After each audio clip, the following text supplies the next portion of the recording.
Engkau kami sembah Tuhan. Engkau kami sembah. Engkau yang layak disembah. Oh Tuhan, Engkau hebat atas kami Tuhan.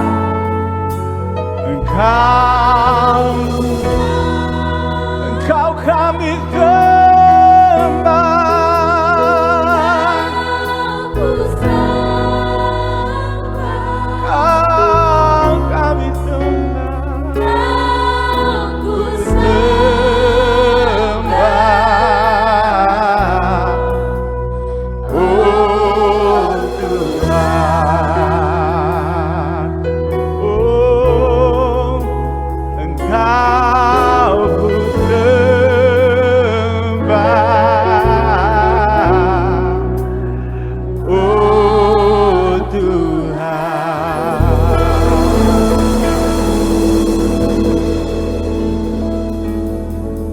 Terpujilah Tuhan Yesus Kristus untuk kasih-Nya yang hebat atas kami, untuk rencananya yang luar biasa atas umat, untuk keselamatan, karya keselamatan yang dicurahkan oleh kasih karunia bagi kami umat-Mu Tuhan Yesus.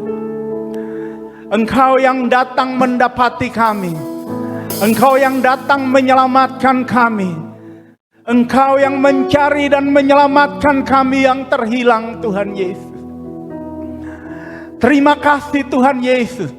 Pada saat kami tidak bisa mendapatkan keselamatan, pada saat kami tidak bisa menggapai sorga, sorga yang datang mendapatkan kami. Kami mengucap syukur untuk kasih yang besar itu Tuhan.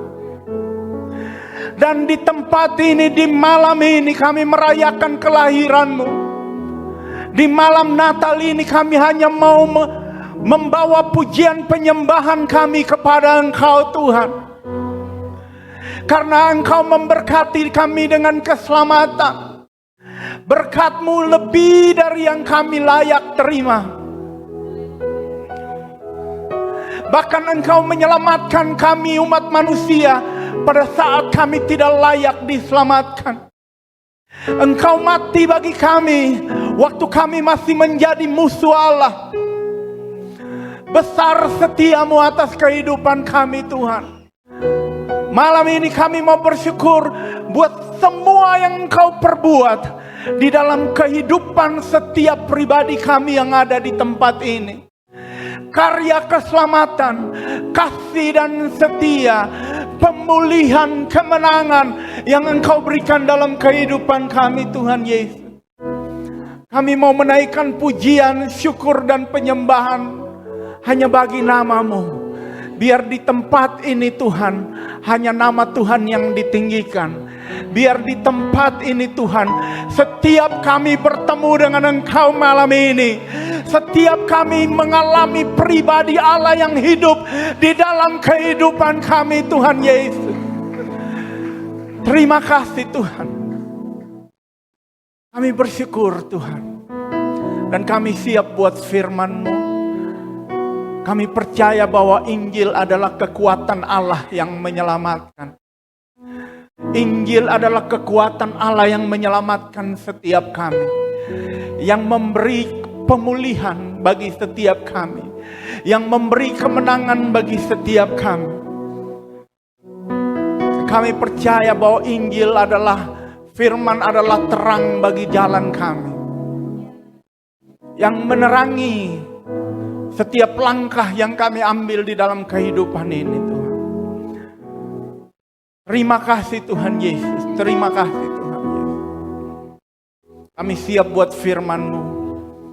Berkati kami semua Tuhan. Biar belas kasihan-Mu turun di atas kami. Biar kasih karunia-Mu turun di atas setiap kami di tempat ini.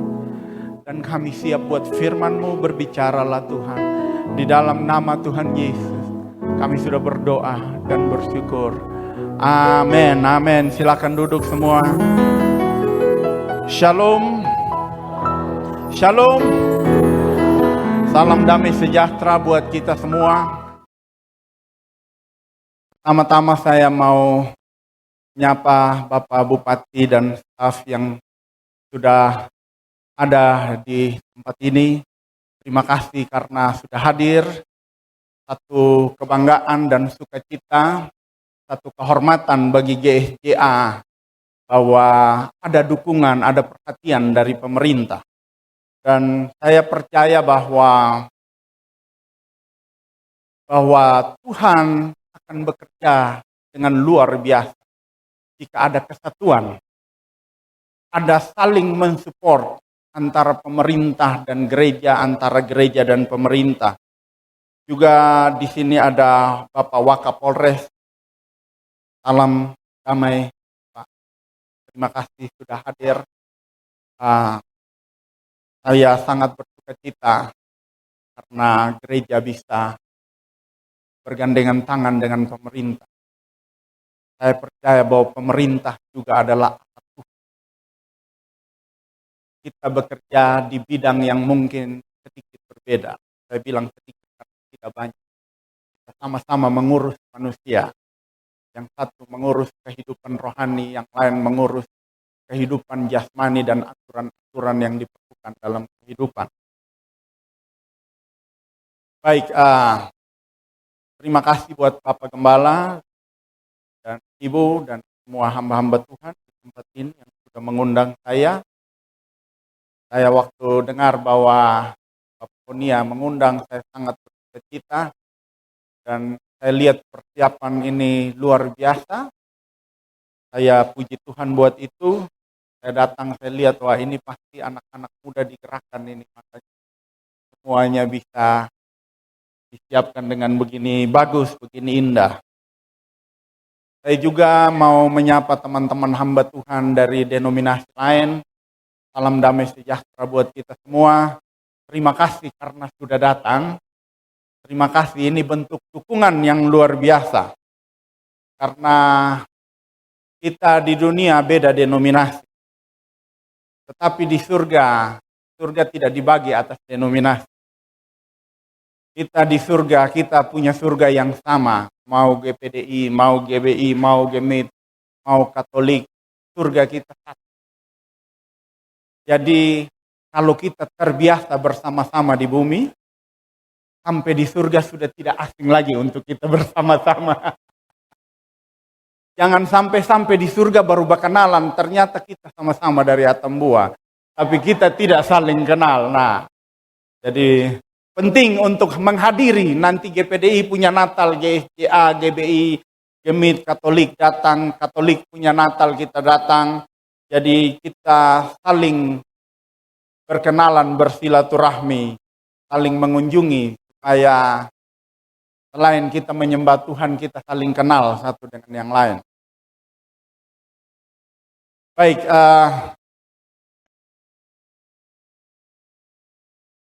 saya langsung ke firman Tuhan. Firman Tuhan, judul atau tema firman Tuhan hari ini adalah Allah hadir untuk menyelamatkan keluarga, atau Tuhan Yesus hadir untuk menyelamatkan keluarga. 2000 tahun yang lalu Tuhan Yesus datang, lahir di kandang domba. Kenapa dia harus lahir di kandang domba? Hanya mau memberitahukan kita bahwa dia adalah anak domba Allah. Anak domba Allah yang akan disembelih untuk keselamatan dosa dunia. Dan dia bukan saja lahir di kandang domba. Dia ditaruh di dalam palungan, dibungkus dengan lampin. Ini juga berbicara mengenai anak domba. Karena Bethlehem adalah tempat di mana supaya disediakan anak-anak domba yang tidak bercacat untuk pengampunan dosa.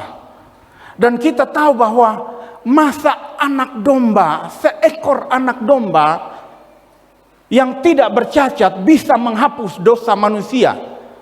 Kan sebenarnya tidak bisa. Itu hanya gambaran. Penggenapannya ada di perjanjian baru, ada di dalam Yesus Kristus. Makanya Yohanes Pembaptis waktu melihat Yesus, dia berkata, lihatlah anak domba Allah yang menyelamatkan dunia. Jadi seekor anak domba di perjanjian lama itu hanya gambaran tentang Yesus yang akan datang. Yesus yang adalah anak domba Allah yang akan datang untuk menyelamatkan dunia. Dia lahir ditaruh di palungan. Nah, zaman perjanjian lama, seekor anak domba yang tidak bercacat, dia akan dibungkus dengan lampin. Kenapa dia harus dibungkus dengan lampin? Supaya badannya tidak kesenggol apa begitu kemudian cacat. Ada luka berarti dia sudah cacat, dia tidak layak lagi untuk menjadi anak domba penebusan. Oleh karena itu badannya harus dibungkus dengan kain lampin supaya dia tidak gampang luka. Setelah dibungkus dengan kain lampin, anak domba di perjanjian lama itu ditaruh di dalam palungan. Tujuan ditaruh di dalam palungan supaya dia tidak banyak bergerak. Kalau dia banyak bergerak mungkin tulangnya yang masih lunak bisa patah, atau dia bisa kena ke apa begitu kemudian bisa terluka dan dia tidak layak lagi untuk menjadi anak domba penebusan. Makanya anak domba zaman perjanjian lama harus dibungkus lampin kemudian ditaruh dalam palungan. Yesus datang, dia berbuat demikian. Yang terjadi dalam kehidupan Yesus pun demikian. Yesus dibungkus dengan lampin sebagai bukti dialah anak domba itu yang dinanti-nantikan, yang gambarannya ada di perjanjian lama. Dia harus taruh di palungan. Semua mengenai anak domba penebusan itu digenapi di dalam Yesus. Itu adalah bukti bahwa dialah Allah yang menyelamatkan dunia. Dia adalah Allah yang datang untuk menyelamatkan dunia. Allah yang menjelma menjadi manusia untuk menyelamatkan dunia. Kenapa? Dia menggenapi bahwa juru selamat harus lahir di Bethlehem. Dia menggenapi bahkan banyak nubuatan. Kemudian dia ditaruh di dalam palungan, itu sebenarnya gambaran yang jelas bahwa dialah anak domba Allah yang akan menyelamatkan dunia. Dan Yesus datang tujuannya menyelamatkan dunia. Tetapi yang dia selamatkan pertama, sebelum dunia dia selamatkan, yang dia selamatkan paling pertama adalah keluarga.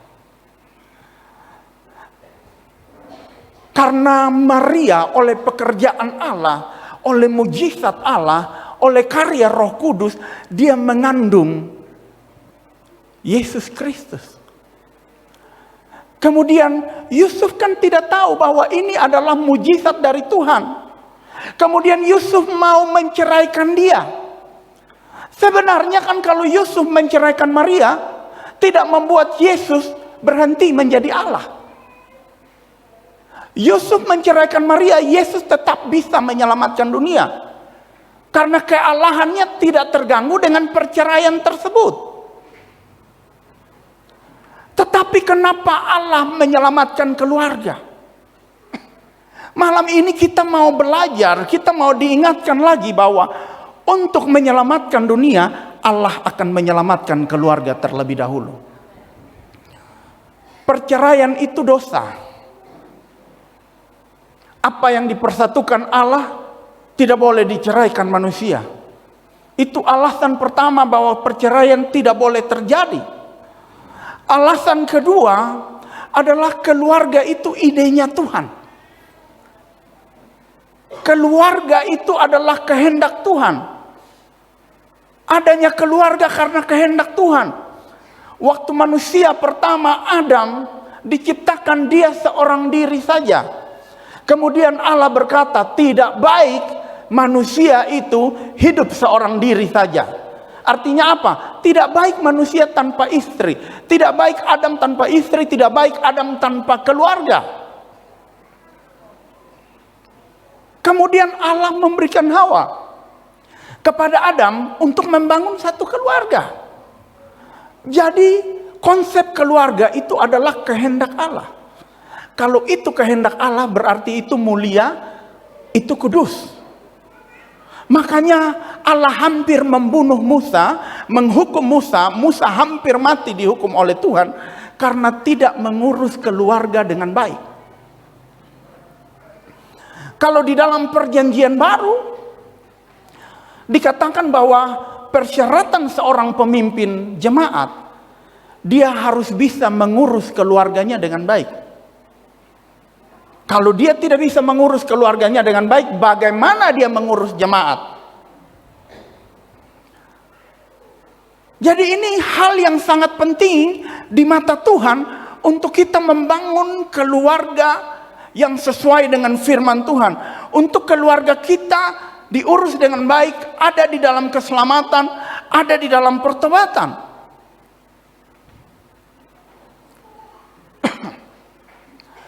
Bahkan suami dan istri yang bersatu di dalam pernikahan untuk membangun sebuah keluarga, itu bukan hanya mereka berdua bersatu, bukan sekedar sampai di situ, tetapi pernikahan mereka harus merepresentasikan kasih Kristus kepada jemaat. Jadi begitu penting sebuah keluarga. Begitu penting keluarga, karena keluarga harus merepresentasikan kasih Kristus kepada jemaat. Waktu suami mengasihi istri, itu harus menjadi kesaksian. Inilah cara Kristus mengasihi jemaat. Waktu suami bersatu dengan istri, ini harus menjadi kesaksian. Bagaimana Kristus bersatu dengan jemaat, tidak bisa dipisahkan oleh hal yang lain. Seperti Kristus dan jemaat tidak boleh terpisah, demikian juga suami dan istri tidak boleh terpisah. Begitu penting keluarga di mata Tuhan. Dan ternyata dosa pertama dilakukan oleh keluarga. Dosa pertama dilakukan oleh Adam dan Hawa. Terkadang kita berpikir bahwa Hawa saja, karena Hawa yang memakan buah tersebut. Tetapi waktu Hawa makan, Alkitab bilang Adam ada di situ. Adam lagi sama-sama. Jadi waktu habis Hawa makan, Hawa kasih ke Adam yang lagi sama-sama dengan Hawa. Adam menyetujui apa yang Hawa lakukan. Maka itu dosa pertama itu adalah dilakukan oleh keluarga pertama yang ada di bumi. Oleh karena itu, keselamatan bagi dunia harus dimulai oleh sebuah keluarga juga. Keluarga Yusuf dan Maria akan membawa Yesus yang adalah keselamatan bagi dunia. Nah, jadi tugas kita adalah kita harus menjaga keluarga kita dengan baik.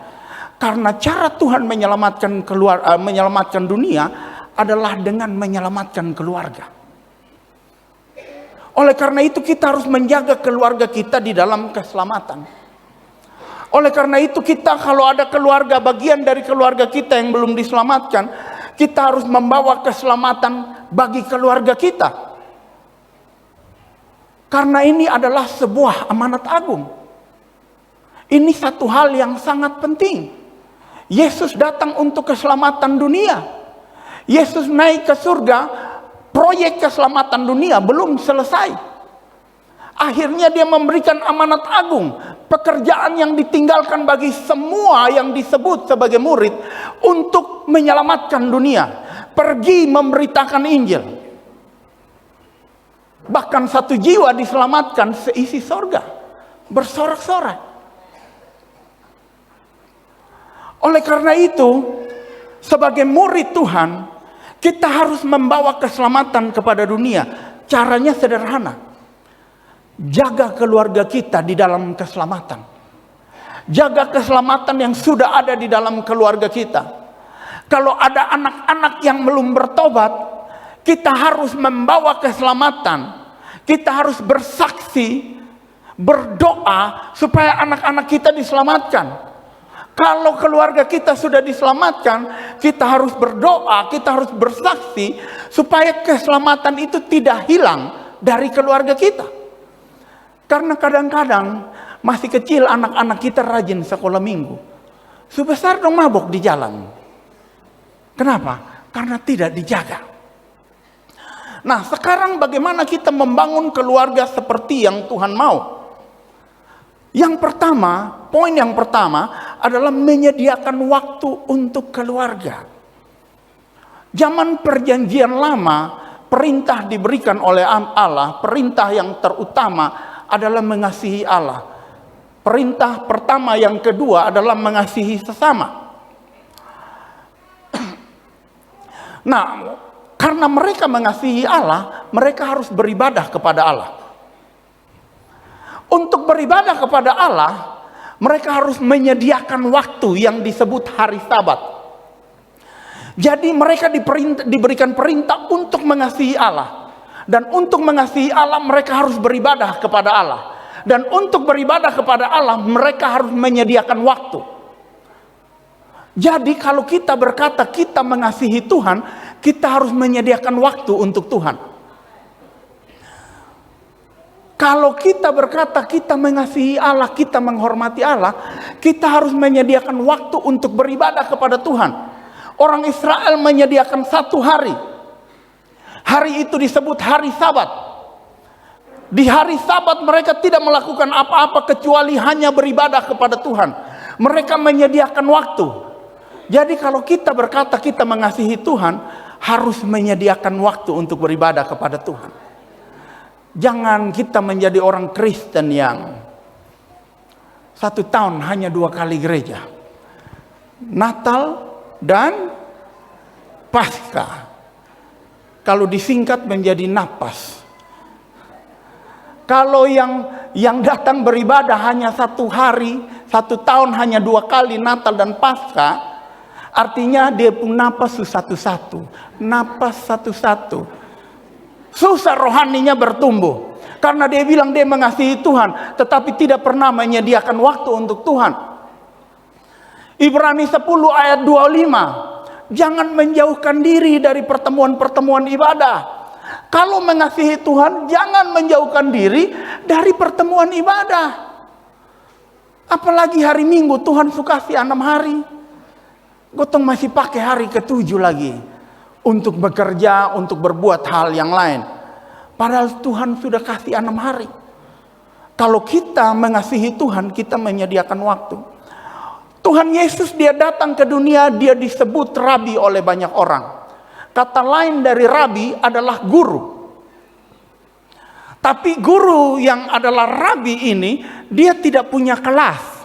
Dia tidak punya jam belajar seperti sekarang orang belajar, anak-anak belajar di sekolah dari pagi jam 7 selesai jam 1, jam 2. Tidak, konsep belajar kepada rabi, murid-murid yang belajar kepada rabi itu harus tinggal sama-sama dengan rabi. Cara belajarnya bukan ada kelas, bukan pergi menghadiri kelas, tetapi tinggal sama-sama, berhari-hari hidup bersama-sama dengan rabi. Jadi pagi dong dengan rabi Yesus, siang malam dong dengan rabi Yesus, besok pagi dong masih sama-sama dengan Tuhan Yesus. Kenapa? Mereka bukan hanya belajar khotbah-khotbah Yesus, tetapi mereka harus meneladani apa yang Yesus lakukan setiap hari. Oleh karena itu mereka harus memberikan waktu mereka seutuhnya kepada Tuhan. Kemudian bukan sampai saja di situ. Tuhan Yesus pernah berkata begini, tidak mampukah engkau berjaga-jaga dengan saya 1 jam? Mereka sudah memberikan seluruh hidup mereka buat Yesus. Yesus masih minta 1 jam. Mereka harus duduk sama-sama Yesus, berdoa sama-sama Yesus. Artinya apa? Kita sebagai orang Kristen, kehidupan kita 1 kali 24 jam kita beri untuk Tuhan. Kita menyediakan hidup kita untuk Tuhan, waktu hidup kita untuk Tuhan. Kemudian setelah itu 1 hari 1 jam kita bangun mesbah doa di rumah. Mesbah penyembahan di rumah. Sebelum banyak hal kita buat, kita duduk, kita berdoa, kita menyembah Tuhan, kita baca Alkitab. Kita menyediakan waktu untuk Tuhan sebagai bukti kita mengasihi Tuhan. Demikian kalau kita mengasihi keluarga kita, kita harus menyediakan waktu buat keluarga kita. Karena dengan menyediakan waktu, kita mampu memberi perhatian kepada keluarga kita. Kita mampu memberi cinta kepada keluarga kita. Bagaimana mau memberi perhatian kalau tidak ada waktu? Bagaimana mau mencintai kalau tidak ada waktu? Itu hanya sebatas di keinginan tapi tidak pernah ada realisasi. Kalau mau ada realisasi, menyediakan waktu. Bapak mama di sini sebelum menikah dulu pacaran. Bapak Honia dulu pacaran kah? Lama atau tidak? 2 tahun lama. Ini saya mau tanya, minta maaf. Dulu pacaran, waktu tembak langsung istri jawab, iya, beta juga mau. So habis tembak nih, minggu pertama mau ketemu ke sonde. Atau tunggu dulu, jangan ketemu dulu. Minggu kedua ada pertemuan ketidak. Minggu ketiga, minggu keempat ada atau tidak? Sudah lupa. Ini kayaknya video pernikahan harus putar lagi kalau ada ya. Biasanya pertama kali pacaran, orang pengen ketemu terus. Kalau bisa 1 minggu 7 hari ketemu terus. Kenapa ketemu? Karena cinta. Dan ketemu itu alasannya karena cinta. Tapi karena sering ketemu, cinta itu terjaga. Karena sering ketemu. Tapi coba 1 tahun sampai ketemu, sampai ada kabar, sampai ada surat. Ya, kalau bapak-bapak zaman dulu pasti pakai surat. Iya ya. Ada bapak yang rambut putih langsung bapak terik ya. Betul. Mungkin bapak-bapak yang umur dari 40 sampai 50 mungkin masih ingat telepon koin. Iya kan, kasih masuk doi berapa ya? Nah yang jawab tuh setahu dia umur. Kasih masuk gotong telepon. Pokoknya tiap hari kalau tidak ketemu harus telepon. Itu alasannya karena cinta. Tapi dengan itu cinta terjaga. Kalau 1 tahun tidak ada kabar, tidak pernah ketemu, mulai ragu-ragu. Ini putus atau lanjut. 2 tahun sejelas. Itu masa kasih karunia sudah selesai. Biasanya banyak orang putus. Sudah kayaknya dia sudah cinta beta. Kemungkinan dia sudah ada yang lain di sana. Kenapa? Cinta jadi tawar. Karena tidak ada waktu yang disediakan bersama. Dari sebelah senyum-senyum ya. Dulu kita masih SD, SMP, kita punya kawan baik. Akrab sekali. Terus karena kita SMA beda sekolah, kuliah beda kampus. Setelah selesai kuliah, ketemu susah bisa akrab lagi. Ketemu suka rasa jauh sekali. Kenapa begitu? Karena tidak menyediakan waktu sama-sama itu dalam waktu yang panjang. Dulu kita akrab karena kita punya waktu sama-sama. Kita menyediakan waktu sama-sama. Tapi kita jadi tidak akrab sampai mau mengakrabkan diri lagi tidak bisa. Karena sudah lama tidak menyediakan waktu sama-sama. Nah di dalam keluarga, mungkin kita mulai dengan cinta. Tapi cinta itu bisa hilang. Kalau tidak menyediakan waktu lagi untuk sama-sama. Cinta kepada Allah bisa hilang karena tidak menyediakan waktu. Cinta terhadap pasangan bisa hilang karena tidak menyediakan waktu. Cinta untuk anak-anak bisa berkurang karena tidak menyediakan waktu. Dan kebutuhan tertinggi dari anak-anak adalah perhatian dan cinta oleh orang tua. Dari orang tua. Itu menurut psikologi sudah begitu. Kenapa anak-anak kita nakal? Karena cari perhatian di luar. Kenapa cari perhatian di luar? Karena tidak dapat perhatian dalam rumah. Tidak dapat cinta dalam rumah. Kenapa anak-anak kita masih SMP, SMA pacaran? Karena tidak dapat cinta dalam rumah. Mereka cari cinta di luar. Kalau anak-anak merasa dicintai dengan cukup oleh ayah dan ibu, sonde sedu-sedu pacaran. Nanti sudah waktu dia sudah matang baru dia akan cari. Tapi kalau SMP, SMA kelas 1 pacaran, biasanya karena kurang perhatian di rumah, dia butuh perhatian dari yang lain. Kurang cinta di rumah, makanya dia cari dari tempat lain. Kalau di dalam rumah sudah kenyang dengan cinta dan perhatian, dia tidak lapar dan cari di luar. Jadi kalau anak-anak kita bertindak dengan salah, koreksi diri kita dulu. Kita belum membawa keselamatan ke dalam keluarga kita. Kita belum menyediakan waktu buat keluarga kita. Apalagi sekarang LGBT lagi ramai di Kupang. Lagi banyak di Kupang. Saya tidak tahu Atambua bagaimana. Tapi menurut penelitian, faktor besar atau faktor yang menentukan dari seseorang menjadi gay itu adalah kurangnya perhatian atau kasih dari bapa kepada anak. Karena jiwanya haus akan kasih dari bapa, haus akan cinta dan perhatian dari bapa, itu tidak terpenuhi, dia cari di luar di laki-laki lain. Kenapa? Di rumah dia tidak dapat dari bapa. Mungkin bapa ada waktu, tapi bapa terlalu keras. Itu hati-hati. Tegas itu baik. Tapi kalau terlalu tegas itu salah. Tidak tegas juga salah. Jadi tegas ini satu dosis yang baik untuk kebutuhan jiwa dari anak-anak. Kalau tidak tegas dia jadi manja, jadi kurang ajar juga.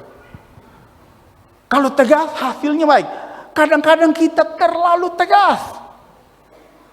Berlebihan tegasnya, berlebihan kerasnya. Akhirnya anak-anak merasa tidak disayang. Jiwa mereka itu membutuhkan perhatian dan cinta, dan itu tidak terpenuhi, maka akan menjadi masalah kejiwaan, bukan gila. Tetapi jiwanya mencari itu, cinta dan perhatian. Makanya dia jadi gay. Demikian juga lesbian, itu kesalahan ibu. Oleh karena itu kalau mau pukul anak, sana apa-apa. Alkitab juga bilang rotan itu baik, tapi jangan pukul ikut nafsu. Betul ya? Pukul karena mau mendidik. Pukul bukan karena emosi lagi tinggi. Nanti kasihan. Dia hatinya pertama sakit, kedua dendam, ketiga dendamnya makin besar. Berikut dendamnya besar, dia dalam hati tunggu lu tua ya. Iya kan? Nanti tua kita sudah tidak bisa apa-apa, baru dia bilang inilah waktu.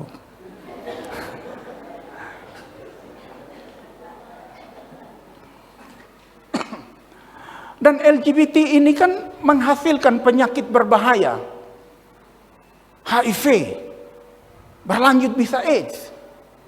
Dimulai dari mana? Karena keluarga tidak ada keselamatan di dalam keluarga.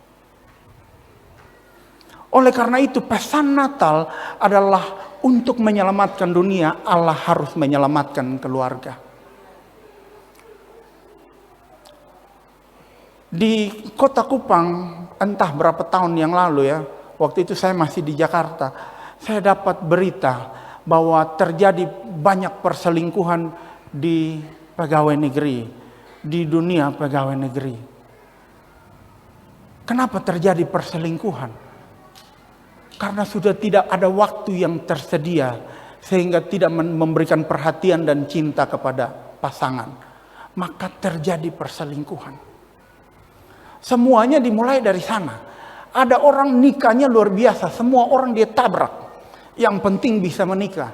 Habis nikah 15 tahun ke setengah istri. Kenapa? Dua-dua sudah terlalu sibuk. Dua-dua tidak ada waktu lagi untuk bersama-sama. Sehingga cinta yang dulu kuat jadi pudar. Karena tidak menyediakan waktu. Oleh karena itu, mari kita menyediakan waktu untuk memberi perhatian dan cinta.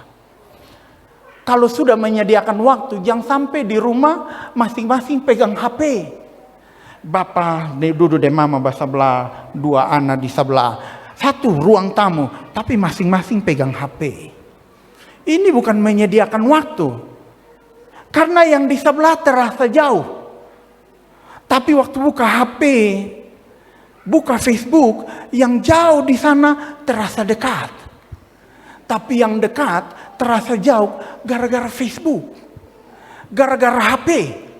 Jadi kalau sudah duduk sama-sama baca cerita. Ngobrol. Tanya-tanya. Di kantor ke mana? Anak-anak di sekolah ke mana? Sediakan waktu itu begitu. Bukan sediakan waktu duduk baca cerita. Duduk main HP sendiri. Beberapa pendeta karena mereka terlalu sibuk, mereka dengan sengaja menentukan tanggal-tanggal tertentu, dia tidak ambil pelayanan, dia hanya duduk dan dia pun keluarga. Dan dia punya istri atau dia punya suami dan anak-anak. Duduk ngobrol, jalan-jalan, atau ambil hotel, liburan, begitu, tidak buat yang lain. Hanya waktu khusus buat keluarga.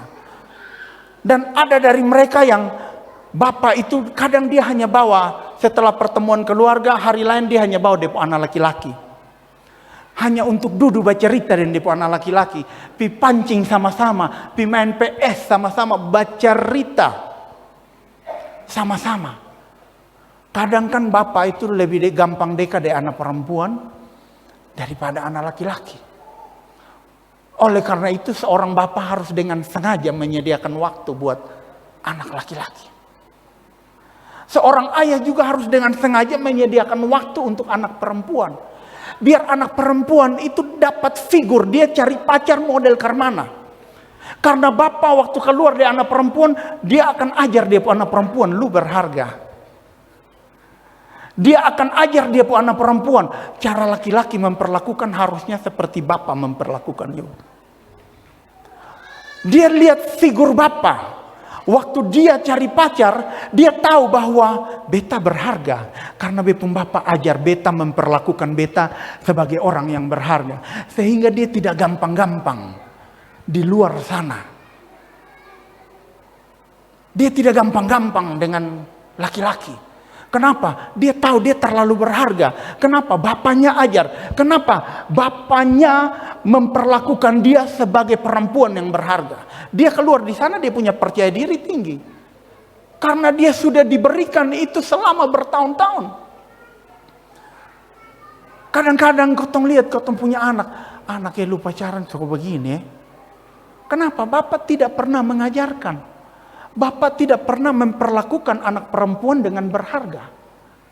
Makanya kadang dia lupa kalau dia berharga. Oleh karena itu peran orang tua itu sangat penting untuk membawa keselamatan ke dalam keluarga. Pelayanan pertama seorang hamba Tuhan adalah di dalam keluarga. Dia tidak bisa kasih tinggal keluarga karena ada jadwal khotbah. Tidak bisa. Dia harus melayani keluarganya duluan. Keluarganya sudah kenyang, baru dia keluar memberikan makanan rohani kepada banyak orang. Kesalahan, saya tidak punya waktu untuk keluarga karena Tuhan lagi buka banyak kesempatan pelayanan sehingga saya kasih tinggal keluarga. Tidak bisa. Musa berbuat yang begitu. Dia sibuk urus bangsa Israel, lupa urus dia punya anak-anak, dia hampir mati. Dihukum oleh Tuhan. Hampir mati. Tuhan bukan kasih dia sakit, dia hampir mati. Kemudian dia bertobat, kemudian urus dia punya keluarga dengan baik. Makanya di perjanjian baru itu, seorang pemimpin jemaat, dia harus bisa mengurus keluarganya dengan baik. Kalau dia tidak bisa urus keluarganya dengan baik, dia tidak pantas urus jemaat. Oleh karena itu, mari kita sediakan waktu. Kalau mereka cukup dapat perhatian, mereka cukup dapat cinta, mereka tidak akan sembarangan nakal. Mereka tidak akan pacaran sedu-sedu. Mereka tidak akan menjadi gay atau lesbian. Maka tidak ada perceraian dalam rumah tangga sebenarnya. Kalau suami dan istri saling menyediakan waktu. Tidak ada cerita cerai, tidak ada cerita selingkuh. Oleh karena itu pertama kita harus menyediakan waktu. Matius 5 ayat 16, demikian hendaknya terangmu bercahaya di depan orang, supaya mereka melihat perbuatanmu yang baik dan memuliakan Bapamu yang di surga. Ada orang-orang lain akan memuliakan Bapa yang di surga. Mereka memuliakan Bapa yang di surga karena melihat perbuatan kita yang baik. Menyediakan waktu itu perbuatan yang baik. Memberi perhatian itu perbuatan yang baik. Memberi cinta itu perbuatan yang baik. Dan firman Allah berkata, kalau orang-orang di sekitar kita melihat perbuatan kita yang baik, mereka akan memuliakan Bapa kita yang di surga. Cara memuliakan yang dimaksud bukan dengan mulut, tetapi dengan hidup. Artinya mereka hidup sungguh-sungguh dengan Tuhan. Mereka akan bertobat karena melihat perbuatan Bapa yang baik, perbuatan mama yang baik. Anak-anak bisa bertobat. Istri bisa bertobat kalau melihat perbuatan suami yang baik. Suami bisa bertobat kalau melihat perbuatan istri yang baik. Alkitab dengan jelas, perbuatan baik kita akan dipakai Tuhan untuk membawa keselamatan kepada orang-orang. Mulai dari dalam keluarga sampai ke tetangga dan sampai ke banyak orang. Orang tidak akan bertobat karena lihat kita tiap hari datang gereja, tapi kita di rumah bakal lain luar biasa. Wih dong tiap hari pergi gereja, persekutuan doa Senin sampai Sabtu dia hadir. Maka kalau dia bakal lain, piring terbang. Iya kan? Dia bakal lain, dia pukul dia istri, setan juga bangun lari. Setan juga takut waktu dia marah. Dia orang bilang begini, gotong ini sen pernah persekutuan doa, hanya gotong sen pernah bakal lain begitu. Nah, orang tidak bisa lihat kesaksian walaupun kita rajin gereja tapi tanpa kesaksian yang baik di tengah keluarga, di tengah tetangga, di kantor kita, di sekolah kita, di kampus kita. Jemaat mula-mula mengalami pertumbuhan berlipat kali ganda dan Alkitab mencatat bahwa mereka terkenal baik. Karena mereka terkenal baik, maka Tuhan menambahkan jumlah mereka setiap hari. Ada orang-orang yang diselamatkan karena orang Kristen terkenal baik. Bukan terkenal tahu Alkitab, bukan terkenal khotbahnya bagus, bukan terkenal karena banyak karunia, tapi terkenal karena kebaikannya. Karena jemaat mula-mula itu mereka sering menjual harta kekayaannya untuk membantu teman mereka di dalam jemaat yang membutuhkan. Oleh karena itu mereka terkenal baik. Dan karena mereka terkenal baik dan karena perbuatan baik mereka, Tuhan menambahkan jumlah mereka dengan orang-orang yang diselamatkan tiap hari. Kalau satu hari satu, saya yakin satu hari lebih dari satu. Tapi kalau seandainya satu hari satu, berarti satu tahun ada 365 jiwa yang dibawa ke dalam pertobatan karena melihat ada perbuatan baik kita. Oleh karena itu perbuatan baik itu punya dampak yang besar. Firman Allah berkata begini, tidak ada orang yang mau mati buat orang yang benar. Tapi untuk orang yang baik, ada orang yang mau mati. Alkitab lagi menjelaskan bahwa dampak dari berbuat baik itu sangat luar biasa. Di luar pikiran kita, sangat besar. Oleh karena itu orang Kristen harusnya dikenal sebagai orang yang baik. Orang Kristen harusnya terkenal baik. Karena dengan kebaikan itu kita akan menyelamatkan keluarga kita. Dan kemudian keselamatan di dalam keluarga kita Tuhan akan pakai untuk membawa keselamatan kepada orang lain di luar sana. Hal yang kedua dan yang terakhir adalah berkorban. Pesan Natal ini pesan berkorban. Karena Yusuf untuk menikah dengan Maria dia harus berkorban harga diri. Kenapa? Karena semua orang tahu bahwa Maria hamil sebelum menikah. Baru bertunangan Maria hamil. Tapi Yusuf nih dia mau nikah juga. Yusuf mengorbankan harga dirinya. Secara pribadi Alkitab kasih tahu Yusuf susah dia mau deh Maria. Yusuf mau ceraikan Maria. Tapi dia harus korbankan harga dirinya untuk bisa menikah dengan Maria. Walaupun dia difitnah, dia digosipin, dia direndahkan orang karena dia menikah dengan Maria. Demikian juga Maria. Maria itu berkorban luar biasa. Maria mau kasih tahu siapa kalau di dalam kandungan ini mujizat. Ini mujizat yang Allah kerjakan, roh Allah kerjakan. Maria kasih tahu tetangga, tidak ada yang mau percaya. Lu mulai lu sebuah dosa baru lu omong ayat kok gotong percaya selalu. Pastikan begitu.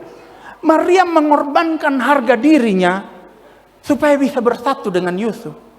Dan Maria juga mengorbankan harga dirinya supaya keselamatan bisa lahir dari dalam keluarga Maria dan Yusuf. Untuk membangun keluarga yang Tuhan mau, suami dan istri harusnya adalah orang yang siap berkorban.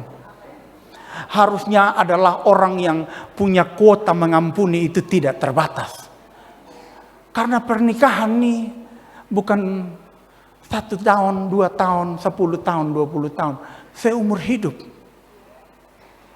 Kalau seumur hidup, dibutuhkan yang namanya berkorban dan mau saling mengampuni. Kuota mengampuninya itu harus tidak terbatas. Kalau kuota mengampuninya terbatas, tidak akan sampai. Di mana dikatakan sampai maut memisahkan. Saya mau datang di Atambua, saya harus memastikan bensin cukup. Dari Kupang bensinnya harus cukup sampai Atambua. Kalau saya tidak kali bagi dia punya bensin, mungkin saya sampai di mana Sumati itu oto karena bensin habis. Demikian dengan pernikahan. Kalau mau pernikahan sampai maut memisahkan, perhatikan dia punya apa? Dia punya tanda kutip dia punya bensin. Apa itu dia punya bensin, dia punya bahan bakar. Dia punya bahan bakar itu saling berkorban. Saling mengampuni tanpa batas. Itu dia punya bahan bakar supaya bisa sampai pada akhirnya di mana hanya maut yang memisahkan. Dan berkorban itu sakit. Kalau tidak mau sakit tidak bisa berkorban.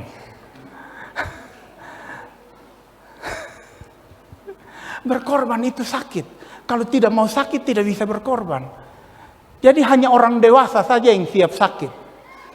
Ya. Kalau orang dewasa tapi mental masih anak-anak tidak siap sakit.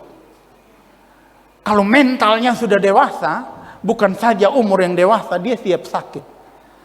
Ada satu cerita, seorang anak muda dia mau menikah. Kemudian dia datang ke bapaknya lagi kerja-kerja, dia datang, "Bapak, beta mau nikah."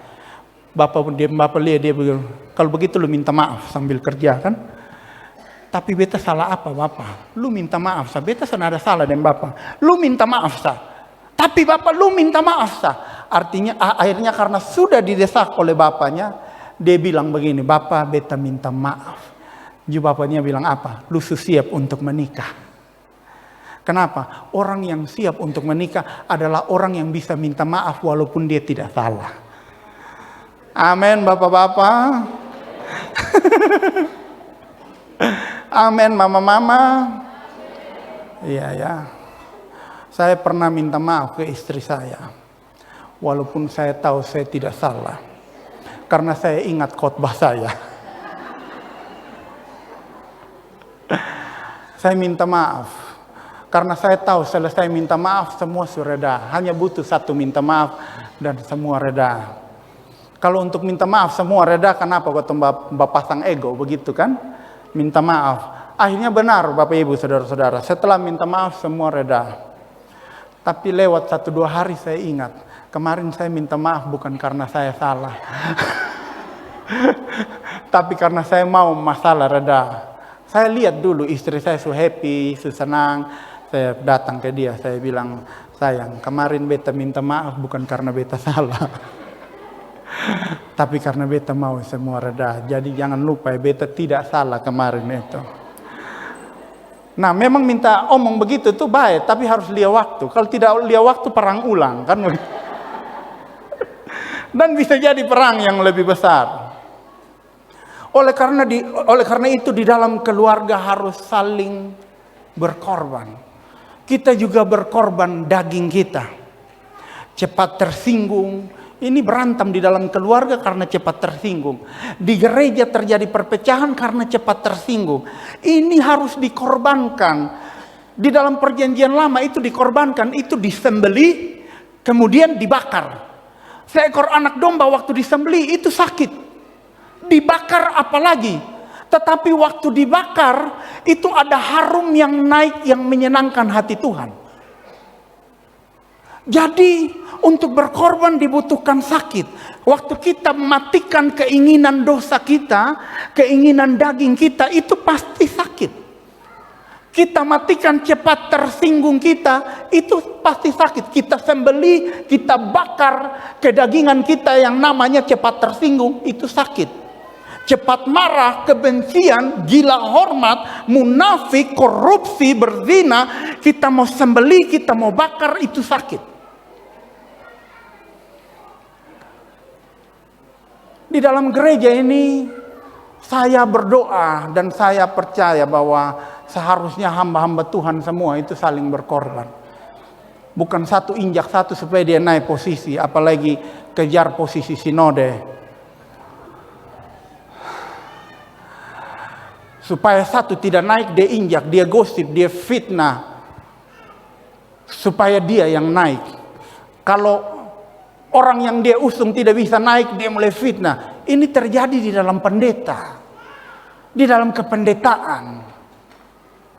Terus naik, lihat ada bantuan dari mana banyak. Ada pendeta yang pencuri juga. Jadi sudah dihormati karena ada dalam sinode, masih pencuri lagi. Ini gotong pembapa bukan Yesus. Yesus dia berkorban dari awal dia lahir sampai dia disalib. Umurnya, sepanjang umur dia hidup di dunia sebagai manusia diisi dengan pengorbanan. Terus ada pendeta tidak mau berkorban. Semua dia mau ambil. Uang dia mau ambil, posisi dia mau ambil. Dia kasih jatuh orang lain, yang penting dia naik. Ini bukan anak Yesus, ini anak iblis. Kenapa? Hanya iblis saja yang mau ambil semua. Bahkan tahta Allah pun dia mau ambil. Wah, kita melayani Tuhan, iya. Melayani Tuhan, tapi kalau lihat doi mata hijau, kepala terputar, wah. Iya kan? Saya cuma mau kasih tahu, kalau mau pilih ketua sinode atau pilih anggota-anggota sinode, jangan lihat dia berwibawa, minta maaf. Cari tahu dia punya karakter baik kok sonde. Kalau sonde tahu dia siapa, jangan pilih begitu. Gotong kayak pilih ketua sinode kayak pilih kucing dalam karung. Dapat yang baik bersyukur, dapat ini sudah gotong susah satu periode.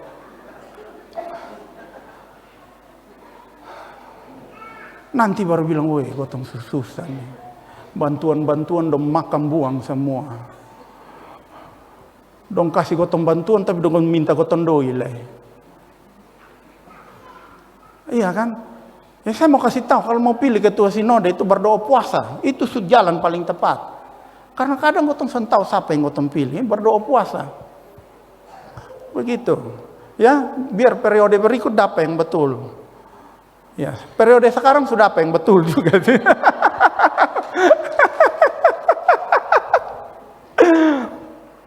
Jadi berkorban. Berkorban itu membuat kita sama seperti Yesus. Ku mau sepertimu Yesus, disempurnakan. Yesus itu berkorban. Kalau mau sama seperti Yesus ya berkorban. Tapi kalau nafsu setengah mati, lihat uang, lihat posisi nafsu, itu bukan ku mau seperti Yesus. Ku mau sepertimu setan. Nah, kan begitu. Menyanyi ku mau seperti Yesus, tapi tindakan mau seperti setan. Bagaimana? Jadi hamba Tuhan itu harus kasih teladan. Berkorban, lihat uang, tidak nafsu. Itu hamba Tuhan. Begitu. Tak usah cari 2 periode untuk makan puji. Iya kan, woi beta 2 periode. Tidak perlulah. Kita cari pujian Tuhan, bukan cari pujian manusia.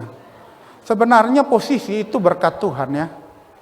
Posisi itu berkat Tuhan. Kenapa? Lewat posisi itu ada sumber daya yang diperlukan untuk meningkatkan hasil, mendapatkan hasil yang lebih baik. Jadi posisi itu berkat Tuhan. Tapi terkadang manusia salah menilai posisi yang Tuhan berikan. Oleh karena itu di gereja sebagai satu keluarga yang besar harus saling berkorban. Karena firman Allah bilang begini, di mana ada kesatuan di sana Tuhan perintahkan berkat untuk datang. Kalau Tuhan perintahkan berkat datang atau tidak?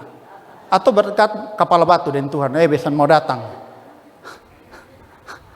Yang dimaksud Tuhan perintahkan artinya pasti kita diberkati. Pasti gereja diberkati. Pasti pelayanan diberkati. Kalau semua saling berkorban. Karena dengan berkorbanlah kita bisa bersatu. Kadang-kadang kita harus korban kita pun ego. Kadang-kadang harus korban kita pun harga diri. Kadang-kadang, bukan kadang-kadang, memang harus berkorban kita punya nafsu. Gila hormat. Saya waktu jadi ketua sinode pertama, saya pergi satu tempat, pendeta buka ke saya pintu. Angkat saya pun tas. Saya bilang jangan buka ke saya pintu. Saya bukan bilang jangan ragu-ragu, buka semua. Enak saudara kalau dibukakan pintu pas mau buka, ada yang lari cepat-cepat. Enak, ini daging ini puas. Enak sekali buat keinginan daging kita. Tiba-tiba ada yang lari dari belakang, bapak, tas. Enak, menyenangkan, hati itu puas. Tapi kita kan sudah berdosa. Waktu kita memuaskan kedagingan kita untuk gila hormat begitu. Kita kan sudah berdosa. Kalau pendeta model begini, apa kabar jemaat? Tidak heran jemaat tidak diberkati. Karena berkat itu harus turun dari kepala sampai ke bawah. Dari pemimpin baru turun ke jemaat. Kalau pemimpin gila hormat, gila doi, gila posisi, apa kabar jemaat? Kasihan jemaat. Kasihan, jemaat tidak akan bertumbuh. Nanti ibadah sudah jadi formalitas. Oleh karena itu, kita harus mematikan hal-hal yang membawa kita kepada kenyamanan. Kalau kenyamanan itu membawa kita kepada dosa. Dalam hidup ini kita pasti sering akan menolak kenyamanan. Di mana kita tahu kenyamanan itu akan membawa kita kepada dosa. Waktu kita menolak kenyamanan, apa yang kita pilih? Rasa sakit. Tapi disitulah kita pikul salib. Disitulah kita disembelih daging kita. Kita sembelih segala bentuk keinginan dosa. Kemudian itu dibakar. Kemudian itu naik sebagai korban yang menyenangkan hati Tuhan. Mari kita bangkit berdiri.